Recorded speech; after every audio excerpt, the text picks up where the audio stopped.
Hey, everybody. Today we're venturing into, I think, an extraordinary topic that marries the ancient with the infinite. So it's called cosmic prasada. So it's an offering from the stars. In Hindu tradition, prasada is what we consider a divine gift, something sacred, shared in spiritual rituals, and a blessing from the divine to us mortals. But I want to, kind of look at something. And have you ever pondered what it would be like if the cosmos itself, with all of its mysteries and unknowns, actually offered us prasada?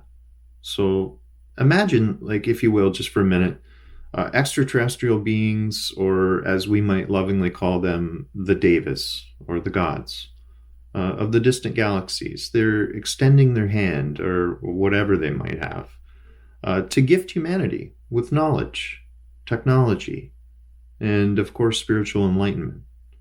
This isn't just speculative fiction. It's a thought experiment that invites us to look at the universe as a benevolent giver of sacred gifts. So, exploring instances where devas from our ancient texts have already provided humanity with such prasada, alongside considering alleged extraterrestrial crash sites as modern day gifting fields from our devas or gods or whatever beings they are. So I want to delve first into the rich tapestry of the Mahabharata and the Ramayana, where divine interventions are really a common theme. So remember, and if you don't know, Lord Krishna in the Bhagavad Gita imparted the spiritual wisdom of the universe to Arjuna.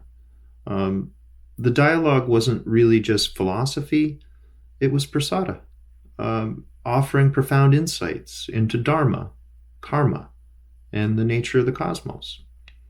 So now visualize ancient vimanas. If you don't know what a vimana is, it's those mystical flying chariots.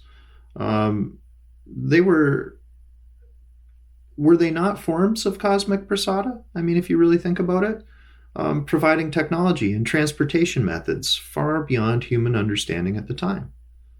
Now, if we move forward in time, I mean, let's kind of hover over the Roswell incident in New Mexico, 1947. Picture this not just as a UFO incident, but as a cosmic ritual where knowledge was dispersed, almost like seeds to the wind. So, what if the debris scattered across the desert was imbued with insights, waiting to be unlocked? What if it actually was a gifting field? So now I want to look a little bit to another incident in Kecksburg, Pennsylvania. 1965, there was an acorn-shaped object. Shrouded in mystery, it descended from the heavens.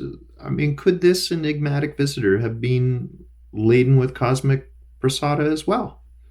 I mean, its intricate designs a scripture of interstellar wisdom, doesn't it? Now let's take a look at that place in Russia. What was it called? Tunguska in Siberia, 1908. An explosion that leaves no trace, but changes everything.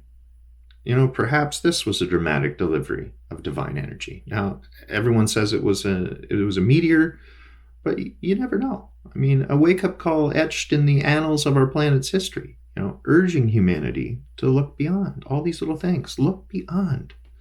And it's not just these modern mysteries. I mean, if you think of the Samudra Mantham, the cosmic churning of the ocean in Hindu lore, which brought forth Amrita, the nectar of immortality, among other divine gifts. So was this not celestial prasada? I would argue that it is, with Devas and Asuras alike receiving wisdom, strength, and healing.